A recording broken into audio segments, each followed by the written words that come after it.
I didn't start off as this radical Jesus freak, only to end up as a petulant Republican with a Jesus fish on his SUV. And so I thought, okay, I've got to save my soul, if you know what I mean by that. I mean, not get my ticket to heaven, but I mean, become who I'm supposed to be. Well, friends, the esteemed Brian Zahnd is with us on the podcast today, and he does not mess around, does he? We're going to have a lot of fun with Brian here. He shares with us about Easter eggs that you can kind of find in his books, particularly Easter eggs around songs and other things from other pieces of literature. We talk a little bit about the Camino Santiago and that trek and what it's meant for him. Talk about remodeling your theological house and even the language that's often being used in sort of the larger conversation around that is deconstruction. And so we talk a bit about that and what that word actually comes from and what it actually originally has meant. Those of you that are pastors that are going through your own sort of like faith remodeling, we talk a bit about that. But what does it look like to lead through that? Should you lead through that? How do you take churches through that journey with you? Do you take churches through that journey with you? I think it's a really important and interesting conversation. And where we end up is we end up talking a bit about contemplative prayer and formative prayer. And I'll just tell you right at the get-go, I did not want us to just talk about that without having some sort of experience of that. So I actually asked Brian at the end of our time together to lead us through a prayer, like a prayer. It's a prayer that he uses every day to sort of set up his contemplative practice, what he calls sitting with Jesus. And so you get just a little taste of his prayer schools. So just a couple of quick plugs for Brian before we get into it. He mentions briefly that they have a prayer school out at his church in Missouri. They actually have created an online experience of that that's coming up in February. So we'll put links to it in the show notes. And then his newest book, we talk a bit about as well. It's called When Everything's on Fire. And I can't recommend it highly enough. I think you are going to enjoy our time here with Brian. So I'll throw it over to that interview. Well, friends, welcome back to the podcast. Brian Zahnd is with us. And Brian, I am so stoked to have you here. You are a man of many passions and gifts and interests. And like your bio talks about founding Word of Life Church, and you all just celebrated, is it your 40th anniversary? 40th anniversary, yeah. Which is amazing. And so I want to talk a little bit about leadership and some of your own journey and how you lead a church. But you are a prolific author as well. Your newest book that we're going to spend a little bit of time talking about is When Everything's on Fire. And genuinely, I think like I've read almost all your books. And I think like, I mean this as a huge compliment. Everyone gets better and better. I just appreciate the work that you're putting out. So while you're known for those things, the thing that I always think of with you, whenever I'm talking about you in my home and I'll mention you, you came out to the church that I was leading out here in Long Beach and led a prayer school for us and did some other things as well. And my daughter, who I think was probably like 11 at the time, came with me to pick you up at the airport. And whenever I mention you, I say, you remember the guy who he quoted Bob Dylan lyrics to us for like 20 minutes from memory. And she's like, oh, yeah, I know him. Yeah, I have I have a couple of canonical texts. One of them is Dylan lyrics. Yeah. Yeah. So that's how you're known in the Goldsworthy household. That's fine with me. That is just fine with me. And I don't think, did you quote Bob Dylan in your newest book? Yes, I do a couple of times. Okay. I mean, I at least once attribute it, but there's at least, and then there's also I usually do this once. I usually will just steal a line that doesn't rhyme. I'll just take a bit of it and drop it in. Just, I don't know. Okay. For fun.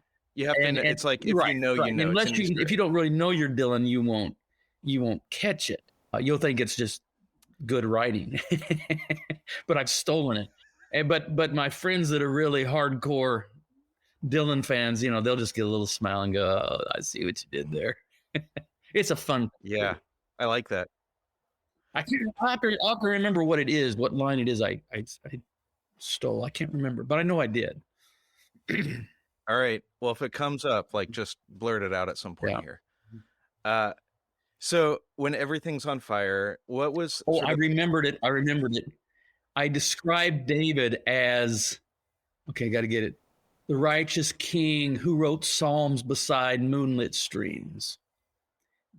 Isn't that a lovely line? But it is? What? it's from the song "I and I" by Bob Dylan. The righteous Okay. king who wrote Uh, psalms beside moonlit streams. I love that. I love that there's Dylan Easter eggs. And are there other kinds of Easter eggs in your books, or is it just Dylan? Well, you really want to know? I will tell you. Yeah. I will tell you. The title. Can we just start by mixing the Camino and the book, and I'll tell you this story all together. Can we just start that way? Yeah, please. Please. Yeah, All we right, were so chatting here's where the about the book Camino comes before from. we started Because recording. before you started recording, you were asking me about the Camino. Well, Perry and I have walked the Camino de Santiago 3 times, twice on the Francis route, once on the Portuguese route. We were walking in 2019 the Francis route for our second time. And when you walk the Camino, it is a little bit like a time machine. I mean, you really do get a feel for what life was like in the medieval period, just because you're around so many old churches and monasteries and things like that. And so I was walking, you have a lot of time to think. I mean, that's part of why you walk something like the Camino, this 500-mile pilgrimage route across northern Spain, if people don't know what we're talking about. Part of the reason you do that is you can really bring your soul into a contemplative state. You just have a lot of time to think, muse, not think like we usually do with darting all around, but just maybe settle into something. And I was very cognizant of how, well, that faith is not a given anymore, that it's not presumed, that we live in a secular age. And when I use the word secular, I'm always afraid people are going to hear me use that in culture war terms. I don't mean it like that. I just mean philosophically. We live in a time where faith is pushed to the periphery and in danger of being pushed right off the cliff. And so I was thinking about, this is fairly new as far as, the history of humanity. And we are facing unique challenges. And I thought, well, what would I want to say to people that were maybe in danger of losing faith in a secular age? And so I was thinking along those lines. And about 200 miles, 2 weeks into our long pilgrimage, we were at Castro Jorís. It's a really lovely hilltop village, and we walked about 15 miles or something like that day, and we'd gotten settled in, and I was just sitting outside where we were staying on this kind of terrace. And I thought, well, what would I want to say?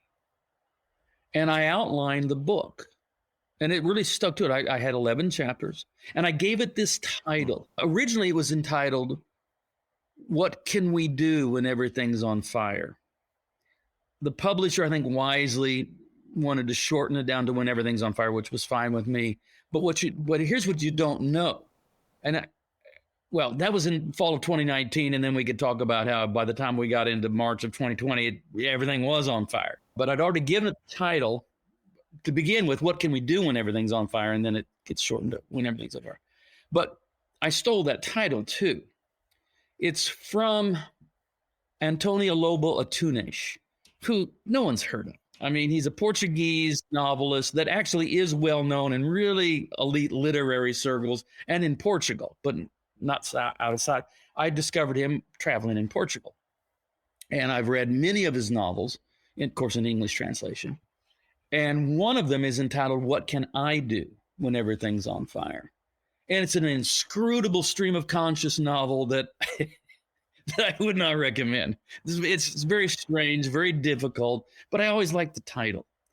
And so as a tribute to Antonio Lobo Antunes, I lifted one line from his novel and put it in my book.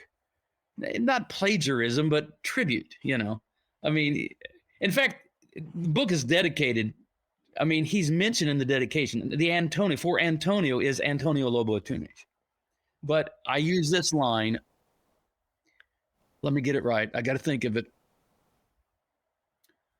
Lonely people who lost their ideals 35 years ago and can only now put a touch of a smile over a mask of pain.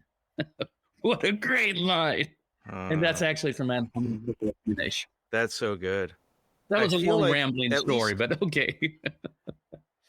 no, I appreciate like the way that you get to make you often will make a point by telling a larger story to get that, and it like sits differently and it kind of hits you differently. It's something I've noticed in your preaching that I've come to really appreciate, that giving the origin of a thing and the way that you do it. In fact, you tell this story in the book that you told in a talk that you gave when you came out here about the day that Derrida died. Mm-hmm. And like that line just would always like click with me. The day that Derrida died, the Yeah, day that it's Derrida died. trips And off you the like, tongue. yeah. And so giving like that larger sort of context, I felt like, yeah, it's just a helpful preaching trick that I've seen you do. It feels like a good chunk of your book is dealing with what's kind of colloquially being called like deconstruction, reconstruction of faith right now. And I know, or at least previously, you had told me that wasn't your favorite term. I had asked you to come out and talk about It's that with our not. church, and you're like, I'll talk about water to wine. I don't like to talk about deconstruction. And then you use another metaphor in this book that I really liked. Beyond your water to wine, you talked about your theological house being remodeled. Do you mind talking about like that picture? Yeah, let me first say something about deconstruction. Please. I have my own story of this, and that's what I tell in the book that is somewhat memoirish, Water to Wine. I had that experience beginning in 2004, before the term deconstruction was in vogue. Deconstruction comes to us from Jacques Derrida. I mean, that's where it comes from. He is the founder of deconstruction theory, which has to do with how we read texts and alerting us that a text has no final or fixed meaning or interpretation, and that behind the text there are often hidden agendas, often bids for power, things like that. And he's talking about deconstructing the text. It's not my favorite term to use for a critical reevaluation of Christian faith and theology, but it's so in vogue that I use it. I mean, the second chapter, though, is entitled Deconstructing Deconstruction, which is what I do in that chapter. I mean, okay, what do we mean here? And I talk about what Derrida is up to. But it's not my favorite term because it sounds a little too violent. Yes. Deconstruction can very easily be just destruction. And, you know, any fool can destroy something, right? I mean, it takes great skill to whatever, to build some noble edifice, but, you know, any fool with a sledgehammer can tear it down. So one of the metaphors, I have several, but one of them I go for is I talk about your theological house. And you have to make a distinction between Christ the King and the place that Christ the King occupies in your mind, in your thinking, in your words, in your speech. So by theological house, I mean, I could just say I mean your theology, but I want to work with a metaphor. And I say, your theological house is the palace of Christ the King in your mind. It's how we think about God and speak about God as revealed in Christ. But your theological house is not one thing. It's not a tiny one-room bungalow. It's a sprawling mansion with dozens of rooms. And how it comes to be is very complex. Some of it you inherit, you grow up with. Some of it just is given to you by whatever particular Christian tradition you're a part of. It's the books you read. It's, you know, it just comes by various ways. Well, to tell my own story, you know, I had a very dramatic encounter with Jesus as a teenager. Overnight, I go from being the high school Zeppelin freak to the high school Jesus freak, although I still like Zeppelin. And so that's how I get started. And then along the way, I'm constructing, it's inevitable, my theological house. Some of it comes from the Jesus movement. Some of it from the Baptist church that I grew up in as a kid. Some of it comes from the charismatic movement that was happening at that time. So, and it just comes from wherever it came from. Whatever teachers have influenced me and whatever books I've read and seem to assimilate. But by the time I was entering my 40s, and it began when I was about 40. And then by the time I was 45, or as I like to say, halfway to 90, because that'll scare you, I realized that I was embarrassed by my theological house, that I was still fascinated by Christ the King, the person of Jesus who came unbidden almost, crashing into my life when I was a teenager. I maintained my love and fascination for Jesus, but I was embarrassed because there was things that were tawdry. There were things that were unbecoming, things that lacked the beauty of Christ, things maybe about how I understood eternal judgment, how I understood atonement, eschatology. Whew, that was a bad one. And I realized I was embarrassed. And so what I had to do, I just said, okay, not that I used the metaphor at that time, but I'm saying I've got to renovate my theological house.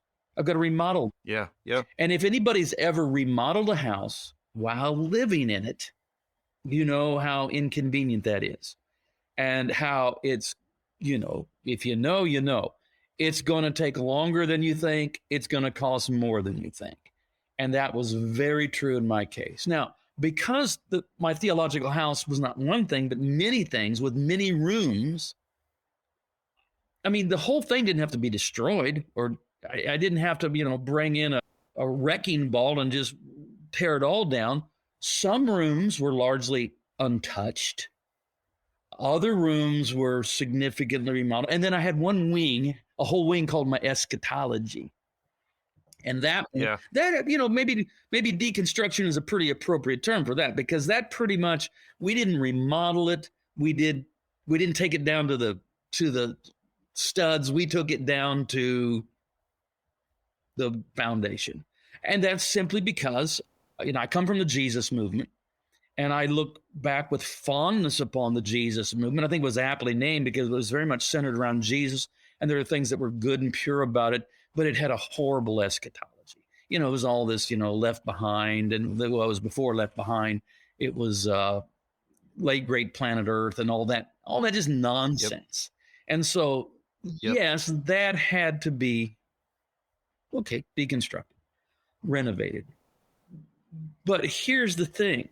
Within certain strands of evangelicalism, and especially as it tilts toward fundamentalism, people have tied their entire theology together in one bundle so tightly that, let's say, for example, somebody begins to rethink how they understand hell.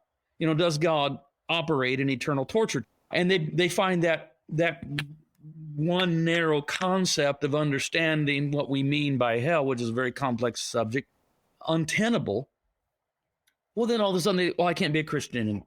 And they throw everything out. And what they've done is, in rejecting Christian fundamentalism, what they've actually done is reject Christianity, but maintain or retain fundamentalism. They're still a fundamentalist. They're just no longer a Christian. And so I would suggest that we find ways to reverse that. Get rid of the fundamentalism, keep Christ. Yeah. And I think thinking of your theology not as one thing, but as a theological house that needs renovation, but maybe not everything needs to be renovated. Some things are probably just fine. So that's one metaphor I use in the book. Yeah, and sure. And I like the house idea too, because it's all sort of like interconnected in some ways.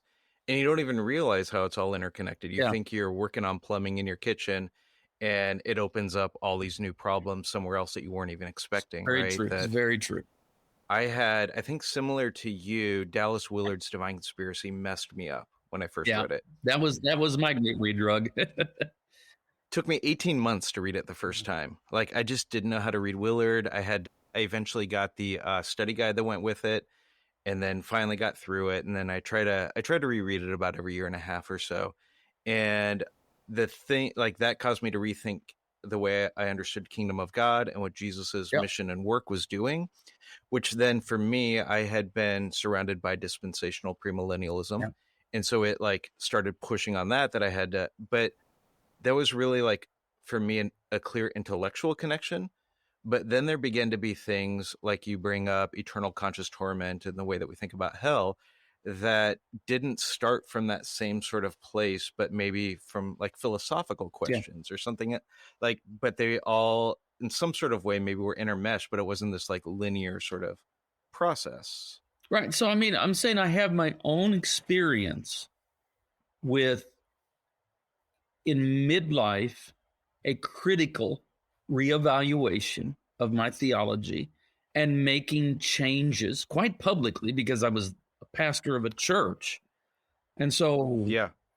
I mean, you can, if you're not a public figure, you can change your theology and nobody knows unless you choose to tell people. If you are a pastor, people are going to figure out pretty quick that things are changing. So, Yes. so I know what it's like to do that. I did it at great cost. It was worth it, but it was still at great cost. But I didn't ever use the word deconstruction. My go-to was water to wine. It was. I also Mhm. talk about imagine that a precious icon is found in some monastery in Russia. Maybe it's an icon of Christ. Maybe it's 1,000 years old, and it had been maybe lost or it was just in some corner.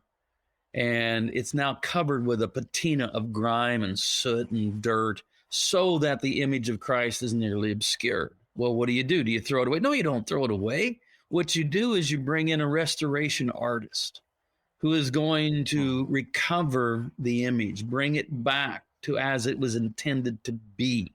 Now, whatever tools the restoration artist may have in her, toolkit, you're not going to find dynamite and sledgehammers. So, I don't think this is something that if it can be avoided. I mean, who am I to tell people what to do? All right, but if it can be avoided, try not to go through this process with a lot of anger and a lot of reaction.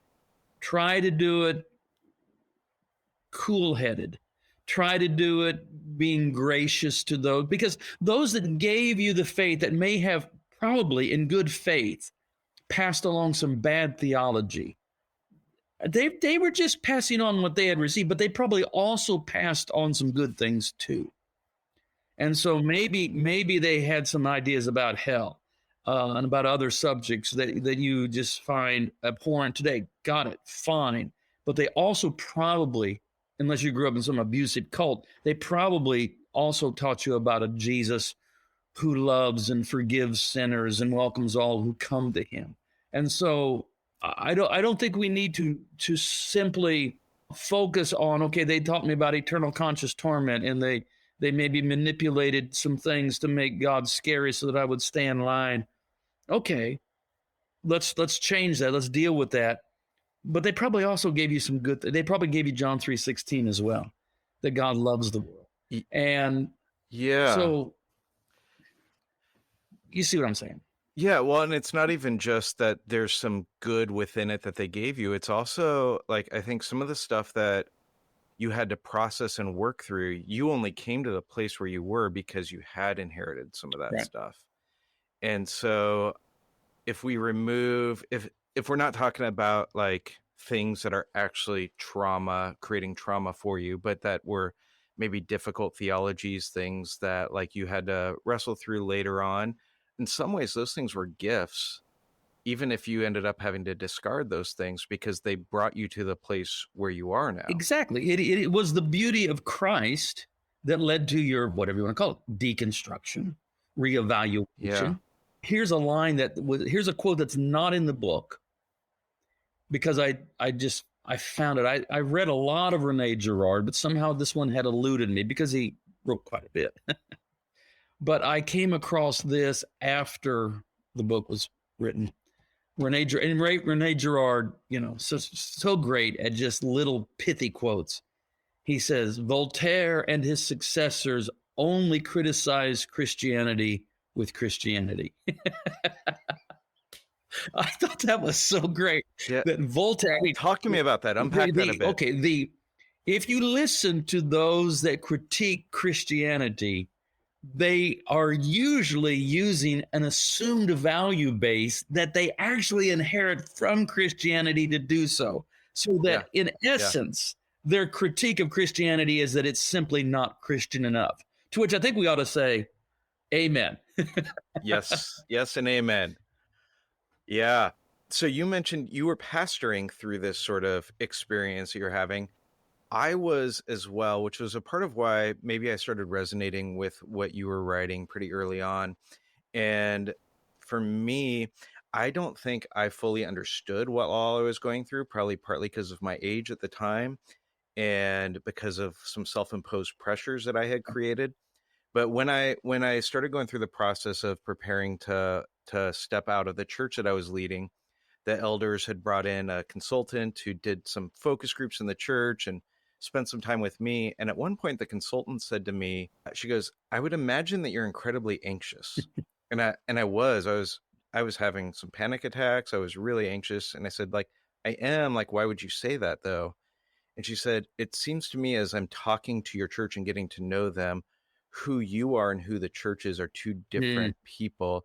And in order for you to have been leading this church as long as you have been, you are probably not showing up as your full self. And so you're holding that in, and that's creating anxiety in you." And it named this thing that was so helpful. For it seems to me from the outside, and I might be projecting onto you, but that seems to be a different experience from you. It seems to me you didn't hold it in, that you took your church on a journey with you. Is that fair? Yeah, Um, let me think about that a little bit. If if you please. like me. I would love to. Yeah. So so I'm trying to think how I can just sum this up fairly quickly. So, from the Jesus movement, and I accidentally started church.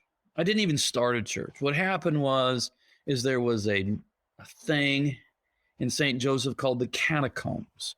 And it was mostly a music venue for the Jesus music scene that originally met in the basement of a dive bar on 3rd Street.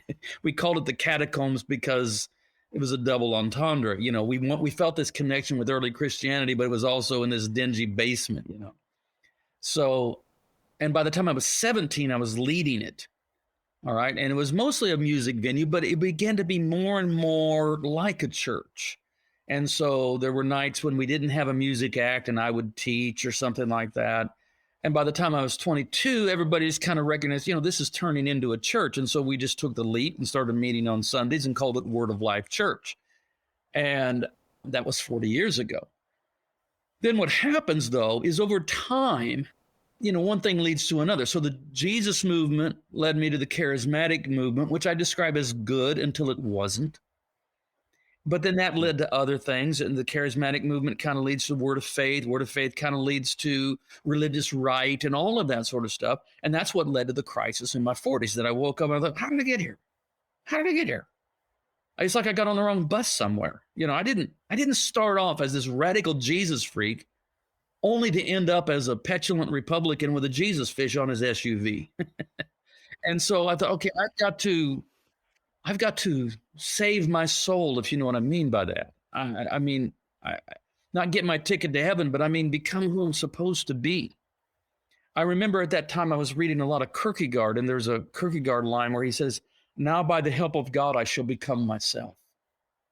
And I began to say that a lot. That was a part of now by the help of God, I shall become myself. Now, here's where it's a little different. One day I was sitting on my front step. This was early on. And I was sitting on my front step and I was reading Augustine's Confessions. And I was moved by the sincerity and devotion of this man who really had everything. He was essentially a speechwriter for the emperor. He had power, wealth, influence, the girls. That was a big thing for him. And he gives his life to Christ. And he goes a different direction. And he's devoted. And I was moved by that. And I prayed and I said, God, as much as I can mean anything, in this moment I mean this. I want to spend the rest of my life knowing you as you are revealed in Christ. And when I said that, Mm. when I prayed that, I had this strange, it was really mystical, this strange experience of just wanting to say to people, come with me, come with me, come with me and you won't get cheated. Come with me and you won't get cheated. And I had this compulsion that I was going to be moving into a new place, which I was in Christ, in God, theologically, but I wasn't to go alone.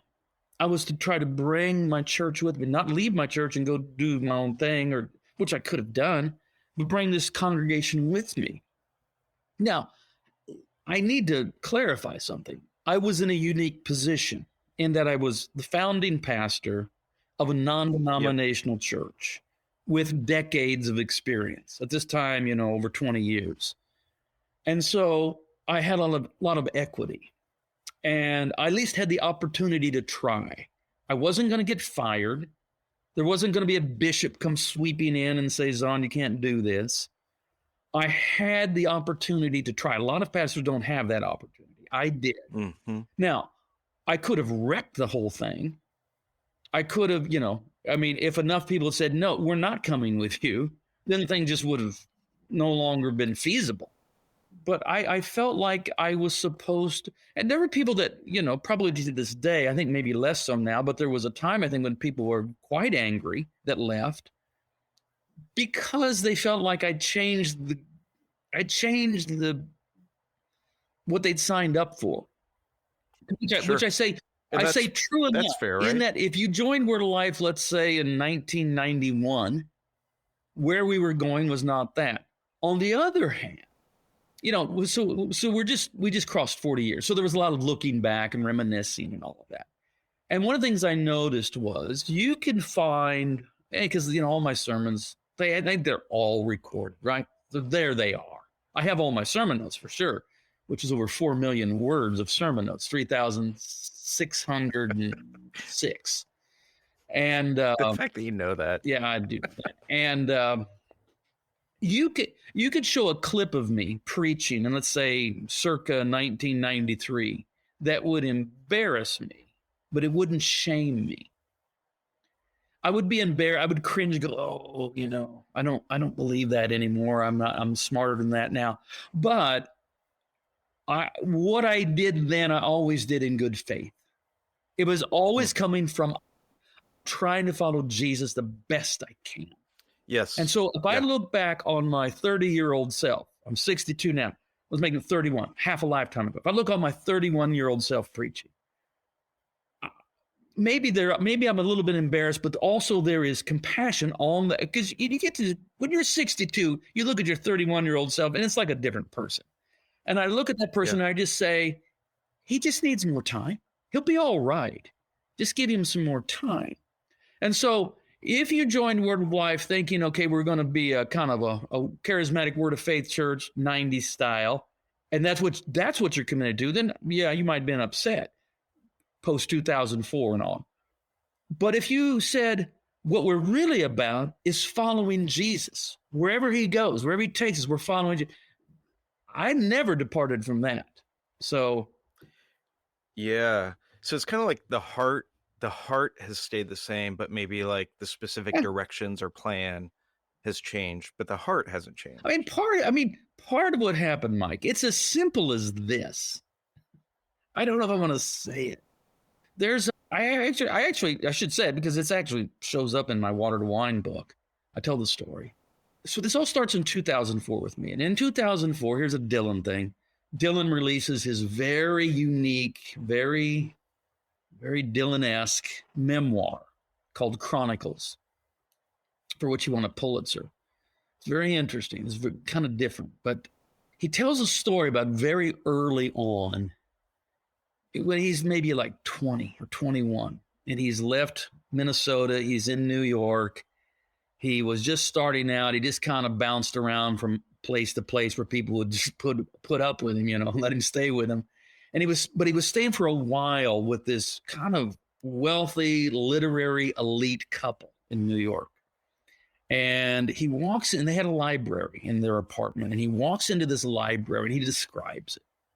and he flips on the light and he sees all of these books and he begins to browse and he looks at, the various titles they have. And he says it just had I can't remember the language he used. He says something to the fact that it just exuded knowledge. But here's the exact line that I can quote. He said, "It was enough to make you lose your passion for dumbness." and this, I know this I'm on thin ice here, but it helps me to say it like this. I reached a point where when it comes to Christian theology, I just lost my passion for dumbness. And I just decided I want to be a serious conversation partner in the ongoing conversation of God as revealed in Christ that is Christian theology. But there is a price for admission if you want to be taken seriously. And the price for admission is to know basically what has already been said.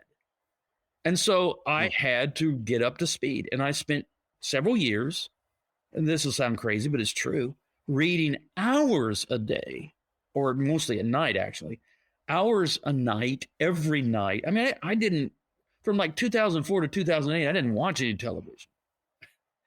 I was reading theology, hardcore academic theology, and loving every second of it. Never seemed like work to me.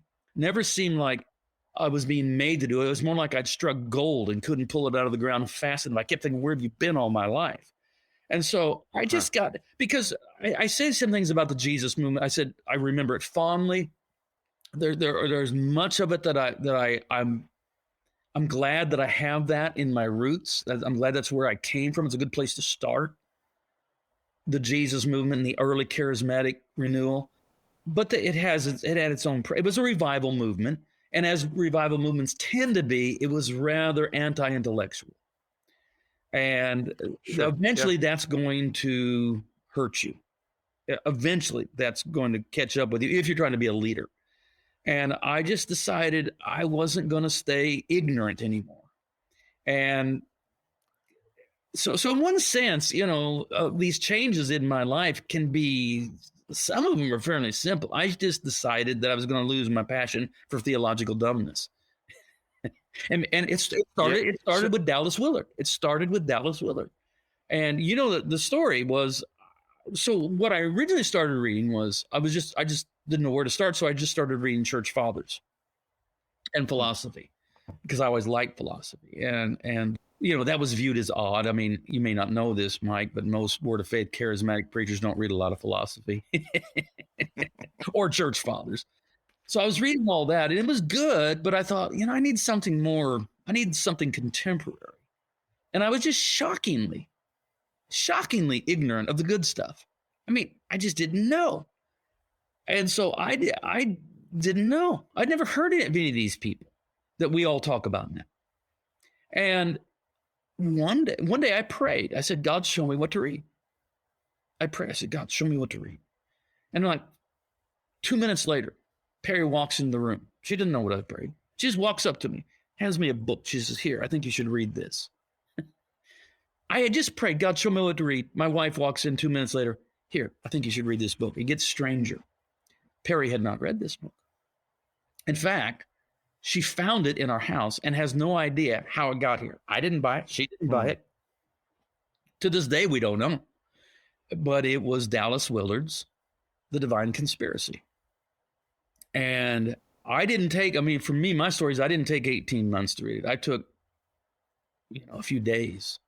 I was like, oh my gosh. And then I just went on this. Yeah, you're smarter. One thing led to another. And then I find N.T. Wright and I read all of his stuff. And then I find Brueggemann, I read all of his stuff. And then I find, one after another. I read Hauerwas, all of his stuff. Well, that's going to change you. Now, I was changing for the good.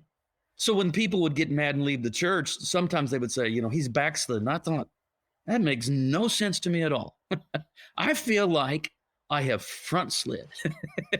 I feel like I've made a quantum leap forward in understanding God as revealed in Christ, and my commitment to follow him has never been stronger. And it was a time of deeply contradictory experiences. Perry was with me the whole time. I wasn't bringing Perry along. Perry wasn't bringing me. We were together. And we weren't necessarily reading the same things. I mean, we kind of have a division of labor when it comes to reading. I'll read more academic theology. She'll read other stuff, but we always just talk each other. So we always, benefit. And we were feeling like we've been looking for this all of our lives. I mean, we began with Jesus, but we needed better theology. Well, we're finding it. We needed a richer Christianity. We're finding it. So it was thrilling. At the same time, we were being misunderstood, maligned, and rejected. And that was deeply, deeply, deeply painful. I mean, it was really painful. If anybody reads Water to Wine now, I think that book came out in 2015 or 16, something like that. I tell how painful it was, but not really. I underplayed it because I was still feeling the pain. Here's some more Camino stuff, Mike. We didn't necessarily go on the Camino in 2016, our first one, to get healed, because we didn't know. We were just, who knows why we were going. I mean, we had our reasons, but it was our first sabbatical. It was our first break in 35 years. I mean, I'd never missed more than 2 Sundays ever for 35 years. And so this was our first substantial break, but it healed our soul. We didn't know how wounded we are until we got healed. Sometimes people have been sick for a long time and they forgot what it was like to be well. We were so wounded and hurt that we'd forgot what it was like not to be hurt. But that's why the communion will always be beloved to us, because it healed that 40-day walk. That's how long it took us anyway, across the 500 miles. It healed our souls. And we came back. I mean, we quite literally talk about our lives, both pre and post 2004. That's when we began that journey, and pre and post our first Camino in 2016 that healed our souls. Yeah. So I'm kind of curious in hearing you talk about your experience both as a kind of intellectual journey and as a contemplative journey. Yeah. Would that be fair to say Sure. that the Camino is a contemplative Well, I learned how to journey? pray during that time too. Yes. Yeah. And I want to talk about that also. I'm curious what your advice would be for pastors who are pastoring a church and they are starting to experience their own sort of theological remodeling, and they're trying to figure out, how do I preach through this? What do I do? What do I take my church through? What do I keep just for me? What are the implications for my church? What should I be engaging in and doing? Like, what would be your words to a group of pastors who are in the midst of that? I have several thoughts. First of all, I think if a pastor is contemplating, say, I'm going to try to bring my church to a better place theologically, I think they need to be brutally honest in evaluating if they can do that. I mean, it's like if they have the it's a chops good themselves? idea, but do you even have a chance of pulling this off? Do you have that kind of clout? Or are you just going to be out there on your own and they're just not going to come with you? I mean, I think you need to be realistic about it. Is what's going to happen? You're going to be fired? Is then maybe begin already to plan your exit strategy in a gracious, wonderful, beautiful, calm way. But if you do think, okay, no, I think I can, okay, then be slow with it. I mean, I would say, how long did it take us to transition Word of Life Church? I would say 10 years. 10 years. If people say, well, did you make any mistakes? Well, I mean, I made mistakes, but I don't know if the only one mistake I think that I would say, yeah, I wish I could have done that over again, was in the year 2006.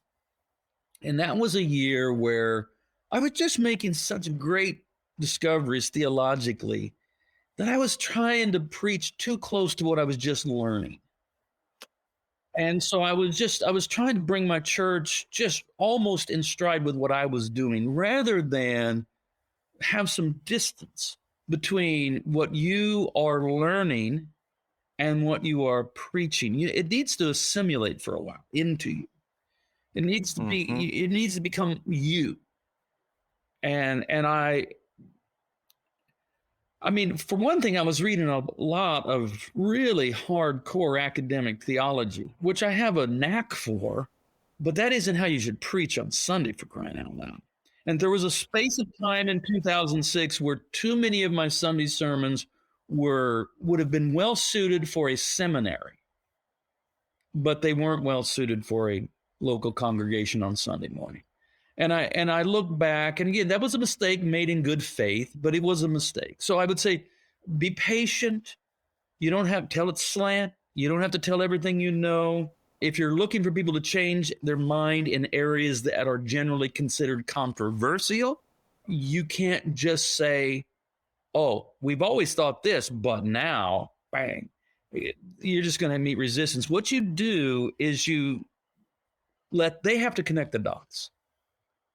Mm-hmm. They have to, now you can draw the dots fairly close, but they have to say, they have to have their own aha moment and see it. Now, if you do it that, when you preach that way, when you're the final conclusion you leave to the congregation, one of three things is going to happen. One, they never connect the dots. Oh, well. Two, they connect the dots and see what you're saying and don't like it and leave. That happens. Three, they connect the dots and they go, oh, that's beautiful. And they continue on the journey with you. But they still have to, you can't just force it on them. I mean, I'll give you an example. I did, and I don't know who our listeners are. I don't know what they think about this, but I did in maybe 20, I don't know, remember anymore, 14, 15, somewhere in that, 16 maybe, I don't remember. I did a Lenten series called The Crucified God, which was, that's title stolen from Moltmann, but it was really what it was 6 weeks of giving people a way to look at understanding the death of Christ upon the cross in terms other than penal substitutionary atonement theory. But I preached that whole series and never mentioned penal substitutionary atonement theory. Never one mentioned it. Never uttered those words. Never said, I know that you all think about the cross primarily like this, and I'm going to change that. I didn't do any of that. I just offered new ways of understanding how Christ's death upon the cross saves us. And I had like zero problem. Zero. Yeah. Because I was telling it slant enough. I wasn't hitting it head on. And a bit of advice, you need friends. You need friends. You need friends. You got to have friends. Probably, if I'm talking to pastors, you probably need pastor friends. Probably. I mean, there can be exceptions, but I don't, pray and find them. But you need one or two or three. I mean, for me, that was right at that time, and it was just, I think it was God.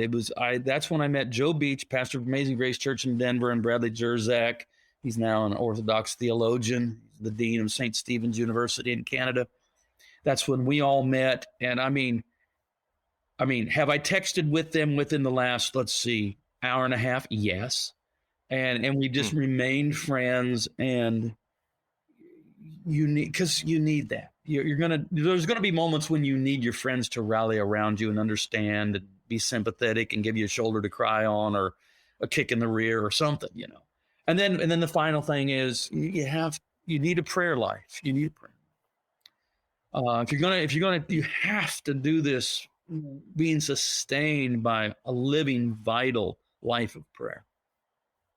It's a must.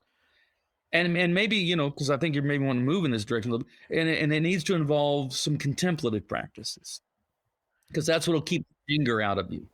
So I want to talk to you in just a moment about contemplative practices, and maybe even if you're open to it, have you lead us through a contemplative prayer to end our time together. I'm kind of curious about you talked about like people leaving the church. Your church had grown pretty large, and then it starts going through these shifts and people leave. So I assume that it's probably smaller than it had been. Yes. As churches make this shift into a space that's like, you've never considered yourself evangelical. You've made that, I think, pretty clear in several places. But in the sort of like post-evangelical space, we're seeing churches and pastors kind of move out of evangelicalism, and they're seeing church growth not happen in the same way that it did when they were in that space. I would be curious, like, what do you foresee churches being large churches again? Do you foresee this space being a space of smaller churches? Like, what sort of happens even in terms of like church size Yeah. and expectations for pastors as to what their church looks like on the other side of this? Well, and the other side of this meaning several things, meaning maybe a theological shift, but also other side of COVID, where I have not spoken to a single pastor who has said anything other than it looks like they ain't all coming back. Yeah. And I think that's true. Well, there will be big churches. I mean, there just will be. This is America, and so there will be here and there. But I think there'll be anomalies. I think if we're talking in general, I think the future for Christianity in America is chastened. It's going to be right now. It's so toxically energized by the culture wars that it skews some things, but that will exhaust itself eventually. And what does the church look like on the other side of that? I think it looks chastened, humbled, smaller, and all of this change the world rhetoric needs to be lost. It's not our task to change the world. It's our task at best to be the world as being changed by Christ. Christ is the Savior of the world, not us. We're not. I mean, when we change, if we talk about changing the world, these lofty words, then the temptation to seize the most coercive and immediate methods of change, that is through politics, is almost irresistible. And then we sell our soul. And we may, quote, change the world. No, we actually end up becoming the world. Stanley Hauerwas says the first task of the church is to make the world, by which he means the first task of the church is to be something other than the world. I mean, if we're not something, significantly other, then what is the point? So I think we're going to have to lean into willing to be counterculture, willing to be somewhat marginalized, willing to be smaller, chastened, humbled. Maybe some of it's stage of life stuff. So being 62 is not the same as being 22. But the idea of church growth, it just doesn't hold any allure for me. I mean, in and of itself. I mean, at any given point, if I can have more than less, yeah, I'll choose the more. But as far as like being a primary drive, it's just not there. Mm-hmm. I'm not interested in it. And then another tangential thought, which could be misunderstood. So I'm going to ask our listeners to, try to engage with me in good faith and try not to misunderstand me. One of the things that has happened at our church is that we have pretty much erased the distinction between evangelism and discipleship. Evangelism, if you have a real hard divide, at least at this particular point in time, evangelism becomes get people to pray the prayer. And then, so they go to heaven and not hell when they die and that sort of thing. Heaven and hell minimalism. But then you are tasked with forever trying to sell people on the optional upgrade of actually becoming a disciple.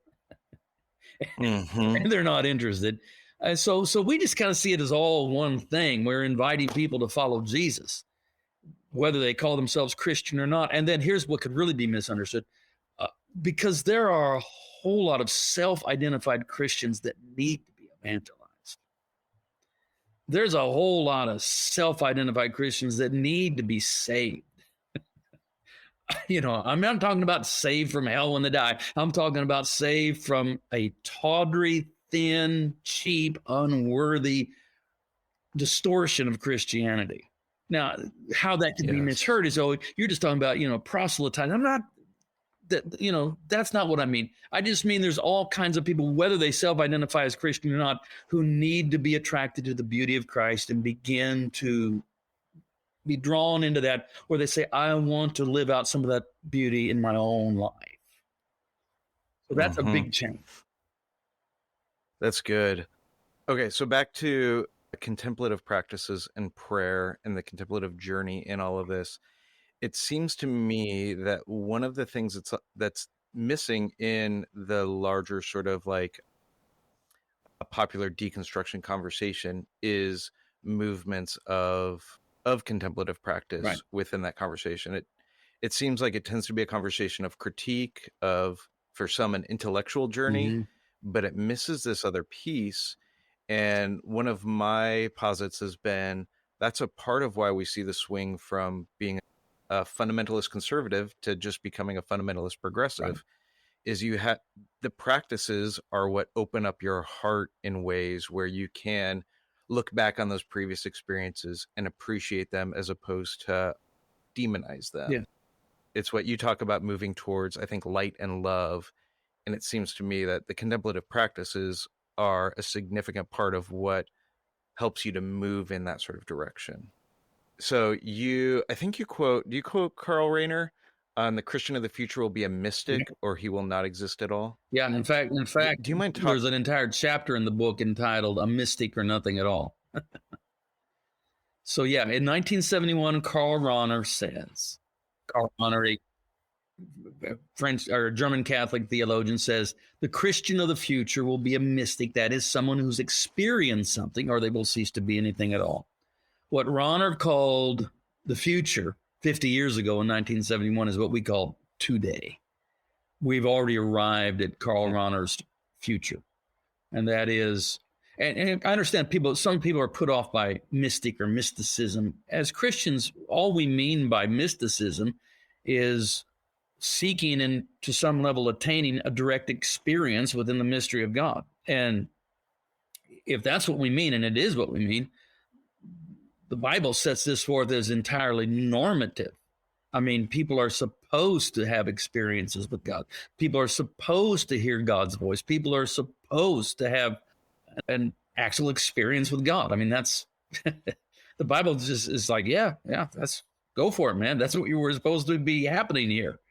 And it's only been in our enlightenment age of empiricism that we have sort of pushed that to the edge and forgotten that no, at the heart of Christian faith is a revelation and an encounter with Christ himself. So, I mean, I would say certainly the most important thing I do as a pastor is to teach people how to pray. And, you've seen what I do with the prayer school. I can't teach it to you right now. It really does take a minimum of 3 90-minute sessions. So, I can't shorten it. But I will say at the heart of what I teach about prayer is contemplative prayer, or as I just call it, sitting with Jesus, but it is a form of contemplative prayer. But you can't just go directly for that. I think contemplative prayer must be sustained by formative prayer. And by formative prayer, I mean when we are praying prayers that have been given to us through history, church, tradition, vetted by time, that have the capacity to form us in a right way. If we say, oh, I'm interested in this contemplative prayer thing, because that's where maybe you can have a mystical encounter with God. That's what I want. I'm just going to go directly for that. I don't think you can get there that way. I just don't. I think you'll be disappointed. I think you'll find it frustrating. So the two go together. The structure of formative prayer house within it the phenomenon of contemplative prayer, as I just call it, sitting with Jesus, where there's the possibility anyway of a real encounter with the risen Christ. So I don't want to frustrate people. I mean, here's one of the things that came about, Mike, from COVID was I always said I would not do a prayer school online. Yep. And then COVID came, and it was our staff really that urged me, says, people are going to need this. You just need to let go of that and do it. And so the first one we did, we had 900 people sign up. That's amazing. 900 people. That's 900 computers. So a lot of them were couples. So it was a lot of people. And I've done since then, I've lost track of them. I know how many I've done altogether. I've done 85 or 86 prayer schools. But the next one, it's not, we have our staff meetings on Tuesdays. I don't know when this is going to air, but it'll be later on. But we're not even announcing it quite yet. But if people are just like, oh, I'm really interested, it will happen at the very end of February. I'll do 3 nights in a row. I think, if you're in the West Coast, it'll probably be like at it started 6 p.m. It's be like 9876 across the U.S. And so just pay attention to me, follow me on Twitter or wherever, go to the WOLC.com website, and it'll come up. I mean, we don't, it's, if there's a donate button, so donate $1 or whatever, and, be a part of Praise. Donate more than $1. Okay. But I mean, that's not Yeah. well, that was one of my hindrances was I said, I, if we just make it too easy, too available, I'm afraid people will view it as cheap. And it was my son, Aaron, says, just require donation, but it can be anything they want to donate. And I said, okay. And so that's what we do now. I didn't mean this to be a pitch because I've never done a pitch for Prayer School. I just always think that people that need it find it when they need to find it. But since I was talking about it, I didn't want to just frustrate people and say, well, you have to have these formative prayers before you can even really enter into contemplative prayer. And they say, well, how am I going to get that? So I want to say that in February or in January, we're going to do an in-person one at our church. You can keep your eye out for that at the very beginning of January. The February one is right before Lent. It's going to be the Sunday night, Monday night, Tuesday night before Ash Wednesday. You see how that works? And then you're ready to go into Lent. Yeah. Yeah. And for whatever it's worth for folks listening, when you came out, I want to say you came out to Long Beach like 3-ish years ago. Something like that. Something like that. 3 or 30. I'm not sure. Yeah. Time is all relative right now. There is no such thing as time anymore. And you led a shortened version of what you were doing at the time. And I still hear from folks. Just recently heard from somebody who told me, they said, hey, remember that prayer school that we hosted? I'm still utilizing the liturgy that you've created, and said like that it's just revolutionized not just their prayer life, like it extends beyond your prayer time, right? And I hear this it's a really all the time, and I never am not amazed, because prayer school is not something I didn't ever intend to do it. I didn't sit down one day and say, oh, I need a prayer liturgy. It evolved organically over about 18 months, how I prayed. And then people began to ask me to teach them what they perceived was operating in my life. And one thing led to another, but I never set out to make it a thing. It just happened. Yeah. Well, how about this? Instead of closing us out in a contemplative prayer, then would you happen to have available to you a received prayer that you would be willing to pray over our folks here? And while you're grabbing something or thinking of something, I'll just give one more pitch for your book is When Everything's on Fire, Brian Zahnd, Zahnd. I would highly recommend it, and his previous books as well, Water to Wine, Sinners in the Hands of a Loving God. Fantastic books that I think are really helpful for the things that folks are wrestling through right now. So thanks. Yeah. Thanks for being here and making time today. Yeah. I think what I would like to pray, it's kind of a mixture. It's a prayer that I do pray every day, but it's the prayer that leads me into what I call sitting with Jesus. The background of this prayer is I was on a personal spiritual retreat. I do this a couple of times a year at Conception Abbey, which is a Benedictine monastery about 35 minutes from me. And they have 65 monks. So it's a pretty large monastery. And I show up twice a year, and I always tell them I'm their 66th monk. I tell Brother Cyprian, he's the guest master, I say, Brother Cyprian, I'm really good at being a monk about a week a year. That's about it. But when I'm there, I'm in there at lauds and vigils and all their prayer times. But I was also receiving some spiritual direction from Father Daniel there. And he's one of the older, wise monks, also a priest that's been there for like 60 years. And he gave me he knows I like to walk. And so they have like a 2.5 mile walking trail there. And so he said, I want you to go walk this trail. And he told me some things to do. And while I was walking back on that trail, I wanted to pray Saint Patrick's breastplate, but I didn't have it memorized. And there's various versions of it. I had my phone. I could have looked it up, but I thought, I'm here not to do stuff like that.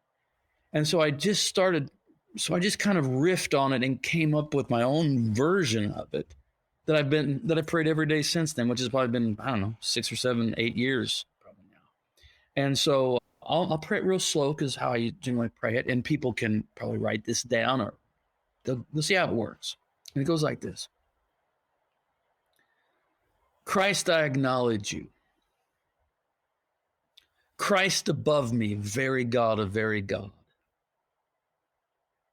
Christ below me, incarnate of the earth. Christ before me, when seen. Christ behind me, when unseen. Christ at my right hand in my strength. Christ at my left hand in my weakness. Christ all around me, filling all things everywhere with himself. Christ within me, formed by faith. And then I just sit with Jesus. When I say I sit with it, it's just silence. You say, well, what happens? That's what happens. I sit with Jesus. I acknowledge his presence above me, below me, before me, when seen, behind me, when unseen, at my right hand in my strength, at my left in my weakness. If you're left-handed, switch it. Christ all around me, filling all things everywhere. Christ within me, formed by faith.